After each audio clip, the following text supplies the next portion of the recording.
नमस्कार, मैं हूं आपके साथ सोनम राय। स्वागत है हमारे खास बुलेटिन में। प्रधानमंत्री नरेंद्र मोदी कर्नाटक के उडुपी में श्री कृष्ण मठ में लक्ष्य कंठ गीता पारायण कार्यक्रम में शामिल हुए, जहां उन्होंने कार्यक्रम को संबोधित किया। इस दौरान उन्होंने क्या कुछ कहा, आइए सुनवाते हैं। जय श्री कृष्ण। भगवान श्री कृष्ण के दिव्य दर्शनों की संतुष्टि, श्रीमद् भगवद गीता के मंत्रों की ये आध्यात्मिक अनुभूति और इतने सारे पूज्य संतों, गुरुओं की ये उपस्थिति मेरे लिए परम सौभाग्य है। मेरे लिए ये असंख्य पुण्यों को प्राप्त करने जैसा है। और जो मुझे सम्मान दिया गया, मेरे लिए जो भाव प्रकट किए गए, शायद मुझे इतने आशीर्वाद मिले कि मेरे लिए जो कहा जाता है मैं उससे योग्य बनूं और ज्यादा काम करूं और मुझसे जो अपेक्षाएं हैं उसे मैं पूर्ण करूं। भाइयों बहनों, अभी 3 दिन पहले ही मैं गीता की गुरु धरती कुरुक्षेत्र में था। अब आज भगवान श्री कृष्ण के आशीर्वाद और जगत गुरु श्री मध्वाचार्य जी के यश की इस भूमि पर आना मेरे लिए परम संतोष का अवसर है। आज के इस अवसर पर जब 1 लाख लोगों ने एक साथ भगवद गीता के श्लोक पढ़े, तो पूरे विश्व के लोगों ने भारत की सहस्त्र वर्षों की दिव्यता का साक्षात दर्शन भी किया है। इस कार्यक्रम में हमें आशीर्वाद देने के लिए पधारे हुए श्री श्री सुगुणेन्द्र तीर्थ स्वामी जी, श्री श्री सुशींद्र तीर्थ स्वामी जी, कर्नाटका के गवर्नर थावरचंद गहलोत जी, केंद्रीय मंत्रिमंडल के मेरे सहयोगीगण, राज्य सरकार के मंत्री, सांसद, विधायक, उडुपी के अष्टमठों के सभी अनुयायी, उपस्थित अन्य संतगण, देवी और सज्जनों, कर्नाटका की इस भूमि पर यहां के स्नेहीजनों के बीच आना मेरे लिए सदा ही एक अलग अनुभूति होती है। और उडुपी की धरती पर आना तो हमेशा अद्भुत होता है।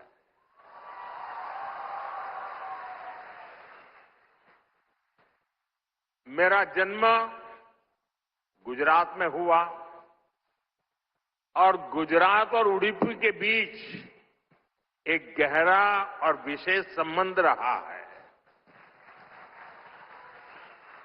मान्यता है कि यहां स्थापित भगवान श्री कृष्ण के विग्रह की पूजा पहले द्वारका में माता रुक्मिणी करती थी।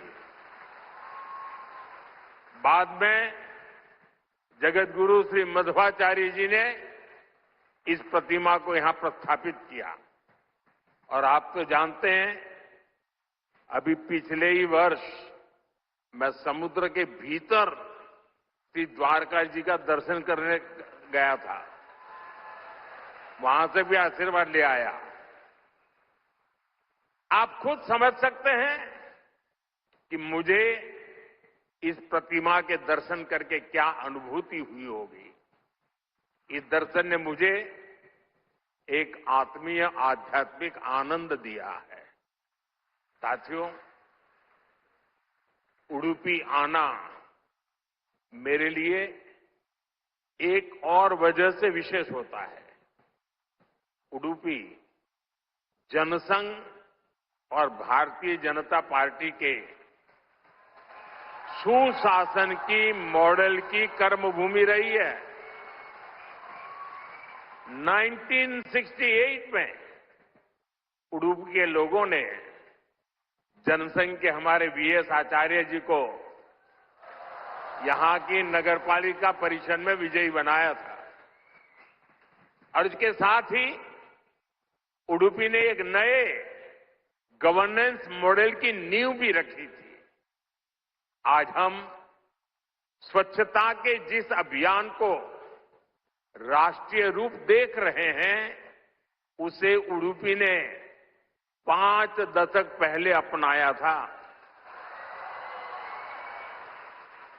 जल आपूर्ति और ड्रेनेज सिस्टम का एक नया मॉडल देना हो, उडुपी ने ही 70 के दशक में इन कार्यक्रमों की शुरुआत की थी।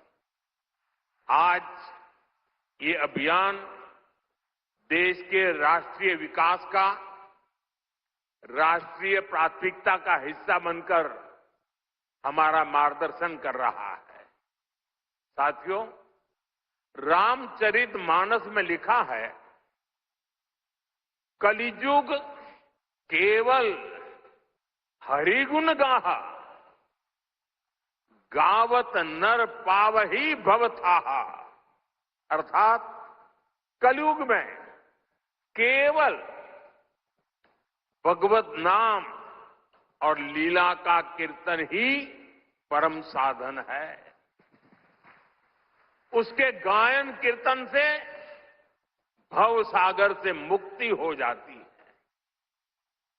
हमारे समाज में मंत्रों का, गीता के श्लोकों का पाठ तो शताब्दियों से हो रहा है, पर जब 1 लाख कंठ एक स्वर में इन श्लोकों का ऐसा उच्चारण करते हैं, जब इतने सारे लोग गीता जैसे पुण्य ग्रंथ का पाठ करते हैं,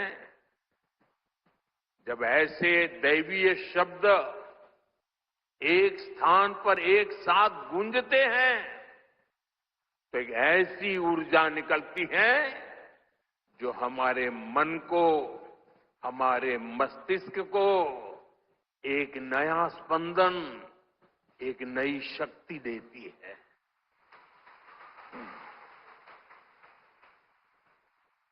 यही ऊर्जा अध्यात्म की शक्ति की है। यही ऊर्जा सामाजिक एकता की शक्ति है।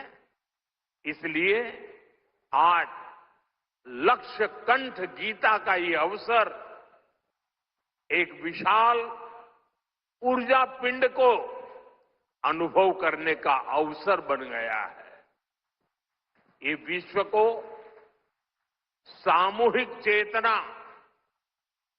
कलेक्टिव कॉन्शियसनेस की शक्ति भी दिखा रहा है। साथियों, आज के दिन विशेष रूप से मैं परम पूज्य श्री श्री सुगुणेन्द्र तीर्थ स्वामी जी को प्रणाम करता हूं। उन्होंने लक्ष्य कंठ गीता के इस विचार को इतने दिव्य रूप में साकार किया है। पूरे विश्व में लोगों को अपने हाथ से गीता लिखने का विचार देकर उन्होंने जिस कोटि गीता लेखन यज्ञ की शुरुआत की है, वो अभियान सनातन परंपरा का एक वैश्विक जन आंदोलन है। जिस तरह से हमारा युवा भगवत गीता के भावों से, इसकी शिक्षाओं से जुड़ रहा है, वो अपने आप में बहुत बड़ी प्रेरणा है। सदियों से भारत में वेदों, उपनिषदों और शास्त्रों के ज्ञान को अगली पीढ़ी तक पहुंचाने की परंपरा रही है और ये कार्यक्रम भी इसी परंपरा का भगवत गीता से अगली पीढ़ी को जोड़ने का एक सार्थक प्रयास बन गया है। साथियों, यहां आने से 3 दिन पहले मैं अयोध्या में भी था। 25 नवंबर को विवाह पंचमी के पावन दिन अयोध्या के राम जन्मभूमि मंदिर में धर्म ध्वजा की स्थापना हुई है।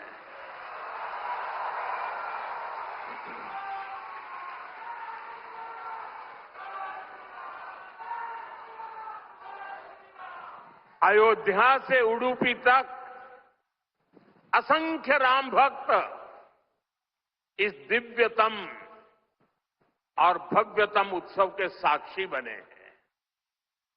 राम मंदिर आंदोलन में उडुपी की भूमिका कितनी बड़ी है, सारा देश इसे जानता है।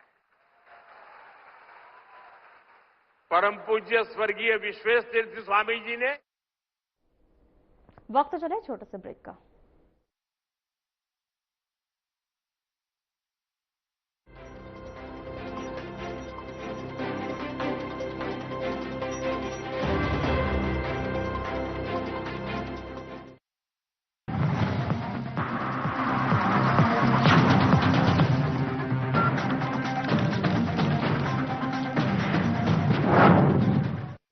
मेहनत और समर्पण के प्रतीक अन्नदाताओं को डबल इंजन सरकार ने दी है नई पहचान। कर्मयोगी सरकार ने किया है वो दमदार काम जो दशकों तक था सिर्फ सपना। उत्कर्ष के इन 8 वर्षों में गन्ना किसानों को किया गया है रिकॉर्ड 2,90,000 करोड़ रुपए से अधिक गन्ना मूल्य का भुगतान। वर्ष 2007 से 2017 तक हुए भुगतान से यह 1,48,000 करोड़ रुपए है अधिक। माननीय मुख्यमंत्री योगी आदित्यनाथ के नेतृत्व में पारदर्शिता और तकनीक से जुड़ी नई व्यवस्था ने बदली है गन्ना किसानों की तकदीर। वर्ष 2017 से अब तक 4 बार बढ़ाया गया है गन्ना समर्थन मूल्य। गन्ना पेराई सत्र 2025-26 में गन्ना किसानों को होगा 3,000 करोड़ रुपए से अधिक का अतिरिक्त लाभ। नई चीनी मिलें और बढ़ी क्रशिंग क्षमता ने असल मायनों में गन्ने की फसल को बनाया है ग्रीन गोल्ड। काम दमदार, डबल इंजन सरकार।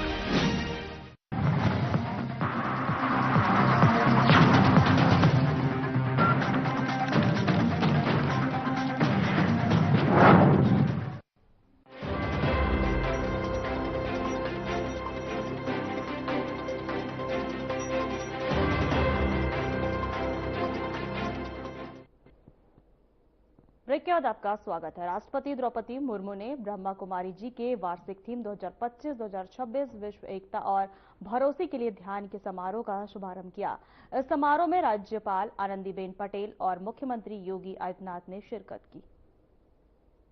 आज ब्रह्मा कुमारी के विश्व एकता और विश्वास के लिए राजयोग के वार्षिक अभियान के शुभारंभ के अवसर पर आप सबके बीच उपस्थित होकर मुझे प्रसन्नता हो रही है। भारत की प्राचीन सभ्यता और संस्कृति ने सदैव विश्व को वसुधैव कुटुंबकम का संदेश दिया है, अर्थात संपूर्ण विश्व हमारा परिवार है।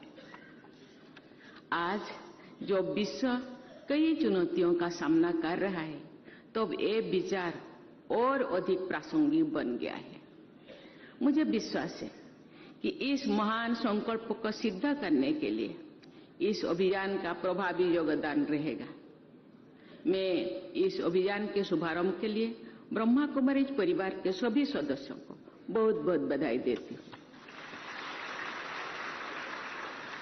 भारत सरकार भी समाज को अधिक समावेशी, शांतिपूर्ण, स्वस्थ और मूल्यों आधारित बनाने के लिए अनेक महत्वपूर्ण कदम उठा रहे हैं। योग और ध्यान को वैश्विक स्तर पर बढ़ावा देना एवं अंतर्राष्ट्रीय योग दिवस का नेतृत्व ऐसे ही कदम है।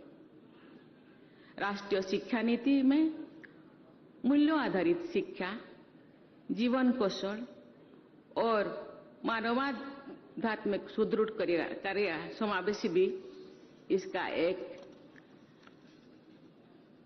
कदम है। भारत सरकार ने मिशन लाइफ की शुभारंभ शुरुआत किए हैं, जो पर्यावरण के प्रति जागरूक जीवन शैली का अभियान है। महिला सम्मान, आत्मनिर्भरता और सामाजिक समावेश के लिए विभिन्न राष्ट्रीय कार्यक्रम चलाया जा रहा है। G20 समिट को भारत ने 2023 में आयोजित किया था। उसका थीम था one earth, one family, one future. ये सभी पहल इसी दिशा में एक महत्वपूर्ण संदेश देती है कि मानवता का भविष्य मानव मूल्य, संवाद, विश्वास और आध्यात्मिक चेतना से सुरक्षित और उज्जवल होगा।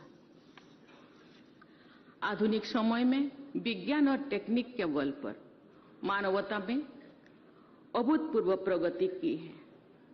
आज का युग सूचना प्रौद्योगिकी, आर्टिफिशियल इंटेलिजेंस, डिजिटल ट्रांसफॉर्मेशन और अंतरिक्ष अनुसंधान का युग है। इन क्रांतिकारी परिवर्तनों ने मानव जीवन को अधिक सुविधाजनक, सुगम और संसाधन समृद्ध बनाया है। आज का मानव पहले की अपेक्षा अधिक शिक्षित और तकनीकी रूप से सक्षम है तथा उसके पास आगे बढ़ने के अनेक अवसर हैं। लेकिन समाज में तकनीकी उन्नति के साथ साथ तनाव, मानसिक असुरक्षा, अविश्वास और एकाकीपन भी है। आज आवश्यक है कि हम केवल आगे बढ़ने की ही नहीं बल्कि स्वयं के भीतर झांकने की यात्रा भी प्रारंभ करें। इसका कदम ब्रह्मा कुमारीज ने उठा रहे हैं। मैं इसीलिए उनको बहुत बहुत धन्यवाद देना चाहती हूं। हर मनुष्य चाहता है कि दूसरे पर विश्वास करें, लेकिन विश्वास वही टिकता है जहां मन शांत, विचार स्वच्छ हो और भावनाएं शुद्ध हो। जब हम कुछ क्षण रुककर स्वयं से संवाद करते हैं तो इस बात का अनुभव होता है कि शांति और आनंद किसी बाहरी वस्तु में नहीं बल्कि हमारी भीतर है। जब आत्मिक चेतना जागृत होती है तो प्रेम, भाईचारा, करुणा और एकता स्वतः जीवन का हिस्सा बन जाते हैं। शांत और स्थिर मन समाज में शांति का बीज बोता है और वही से विश्व शांति और विश्व एकता की नींव बनती है। सशक्त आत्मा ही विश्व एकता की संकल्पना को साकार करने की आधारशिला रही है। ब्रह्मा कुमारी संस्था द्वारा विश्व शांति, मानवीय मूल्यों, नारी शक्ति, आत्मिक जागृति, शिक्षा और ध्यान के क्षेत्र में किए जा रहे प्रयास वास्तव में प्रेरक और प्रशंसनीय है। आज ब्रह्मा कुमारी ईश्वरीय विश्वविद्यालय के परिसर में आयोजित विश्व एकता और विश्वास के लिए ध्यान कार्यक्रम का हिस्सा बनना मेरे लिए अपार सम्मान और गर्व का विषय है। भारत की महामहिम राष्ट्रपति जी की उपस्थिति में इस कार्यक्रम की गरिमा को अनेक गुना बढ़ा रही है। राष्ट्रहित, मानवता और संवैधानिक मूल्यों के प्रति आपका अनवरत समर्पण हम सभी के लिए निरंतर प्रेरणा का स्रोत है। आपकी आज की उपस्थिति ने इस अवसर को सचमुच ऐतिहासिक बना दिया है। वर्ष 1963 में मैं अविभाजित भारत के सिंध, हैदराबाद में स्थापित ब्रह्मा कुमारी संस्थान ने उस चुनौतीपूर्ण कालखंड में जब विश्व अज्ञान, दुख और नैतिक पतन से व्यथित था, एक दिव्य प्रकाश की भांति पूरी मानव जाति को आध्यात्मिक उन्नति और श्रेष्ठ जीवन मूल्यों की दिशा में अग्रसर करने का बीड़ा उठाया। इसकी स्थापना किसी संस्था की नींव मात्र नहीं थी, यह एक वैश्विक चेतना यात्रा का आरंभ था, जो मनुष्य को बाहरी आकर्षणों से ऊपर उठकर अपने अंतर्मन के दिव्य स्वरूप से परिचित कराती है। मुझे प्रसन्नता है कि यह आध्यात्मिक वटवृक्ष आज 137 देशों में अपनी सुगंध बिखर रहा है। इसकी शाखाएं केवल दिशाओं को नहीं बल्कि दिलों को भी जोड़ रही हैं। ये हमारे लिए एक गौरव का क्षण है जब हम विश्व एकता एवं विश्वास के लिए ध्यान जैसे महत्वपूर्ण थीम को लेकर के एक बड़े अभियान का शुभारंभ करने जा रहे हैं। तब इस कार्यक्रम का शुभारंभ करने के लिए देश की माननीय राष्ट्रपति जी का सानिध्य और उनका मार्गदर्शन ब्रह्मा कुमारी से जुड़े हुए आप सभी साधकों प्रशिक्षकों को प्राप्त हो रहा है, क्योंकि एक राष्ट्र के संवैधानिक प्रमुख के साथ ही राष्ट्रपति जी का जीवन एक शिक्षक के रूप में भी प्रेरणादायी रहा है।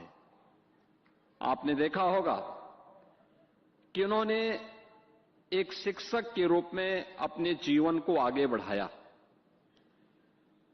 फिर जन सेवा के भाव से पार्षद से लेकर के और राष्ट्रपति भवन की उनकी यात्रा संघर्ष की एक बड़ी गाथा है, जो हर भारतीय के लिए एक नई प्रेरणा है। और इस अवसर पर इस महत्वपूर्ण कार्यक्रम में उनका आगमन हुआ है। मैं उनका प्रदेश की राजधानी में उत्तर प्रदेश की सरकार, उत्तर प्रदेश के नागरिकों की ओर से हृदय से स्वागत करता हूं, अभिनंदन करता हूं। मैं प्रदेश की माननीय राज्यपाल महोदय का भी, जिनका सानिध्य उत्तर प्रदेश वासियों को प्राप्त होता है और वे भी एक शिक्षक के रूप में उन्होंने अपने सेवा के कार्यक्रम को आगे बढ़ाया और आज प्रदेश की राज्यपाल के रूप में उनका मार्गदर्शन और नेतृत्व उत्तर प्रदेश जैसे राज्य को प्राप्त हो रहा है। उनकी उपस्थिति हम सब के लिए एक नई प्रेरणा है। मैं उनका भी इस अवसर पर हृदय से स्वागत करता हूं, अभिनंदन करता हूं। बहनों और भाइयों, मैं लखनऊ शाखा से जुड़े हुए उत्तर प्रदेश के ब्रह्मा कुमारी ईश्वरीय विश्वविद्यालय से जुड़े हुए आप सभी पदाधिकारियों को हृदय से धन्यवाद देता हूं और अभिनंदन भी करता हूं, जिन्होंने लखनऊ में इतना शानदार प्रशिक्षण केंद्र राजयोग के प्रशिक्षण के दृश्य यहां पर स्थापित किया है। क्योंकि हम लोग बहुत पहले से ही इस बारे में मानते आए हैं और जो भारत की ऋषि परंपरा की भी मान्यता रही है कि मन एवं मनुष्याणाम कारणम बंध मोक्षयो, व्यक्ति के बंधन और मोक्ष का कारण उसका मन है। और सदगुरु रविदास जी महाराज ने भी कहा कि मन चंगा तो कठौती में गंगा, यानी मन की बहिर्मुखी वृत्ति को अंतर्मुखी जो व्यक्ति कर लेगा वह न केवल आत्मिक संतुष्टि का लाभ प्राप्त कर सकता है बल्कि विश्व कल्याण का मार्ग भी वही प्रशस्त कर सकता है। आज दुनिया में जो भी आतंकवाद है, उपद्रव है, अराजकता है, इसके पीछे मन की चंचल वृत्तियां, आज जहां भी हमें अराजकता देखने को मिलती है उसके पीछे वह वृत्तियां हैं जो बहिर्मुखी वृत्ति है, जो उसे नकारात्मकता की तरफ लेके जाती है। एक पक्ष है जीवन का जो सकारात्मक पक्ष की ओर उसे ले जाता है, अच्छे कार्य करने की प्रेरणा देता है, और दूसरा पक्ष है जो से नकारात्मकता की ओर लेके जाता है। जैसे भारत की परंपरा ने सदैव से कहीं पे राक्षसी वृत्ति के रूप में, आज आतंकवाद के रूप में उसे माना है और उसके खिलाफ उस लड़ाई को भौतिक रूप से भी और आध्यात्मिक रूप से भी लड़ने का कार्य कर रहा है। और याद करिए, जब 2014 में देश के प्रधानमंत्री के रूप में मोदी जी ने नेतृत्व संभाला था, तब उन्होंने भारत की योग की विधा को यूएनओ से मान्यता दिला करके 21 जून की तिथि को विश्व योग दिवस के रूप में भी मान्यता दिलाई थी। पूरा भारत प्रधानमंत्री जी के प्रति इस बात के लिए हृदय से आभारी है कि उन्होंने भारत की योग की विधा को, ऋषि परंपरा के इस प्रसाद को वैश्विक मान्यता दिलाई। और मैं अभिनंदन करूंगा आप सभी बहनों का, ब्रह्मा कुमारी ईश्वरीय विश्वविद्यालय से जुड़े हुए सभी पदाधिकारियों का, जो राजयोग के माध्यम से एक सकारात्मक भाव का संचार आज भी निरंतर अपने कार्यक्रमों के माध्यम से कर रहे हैं।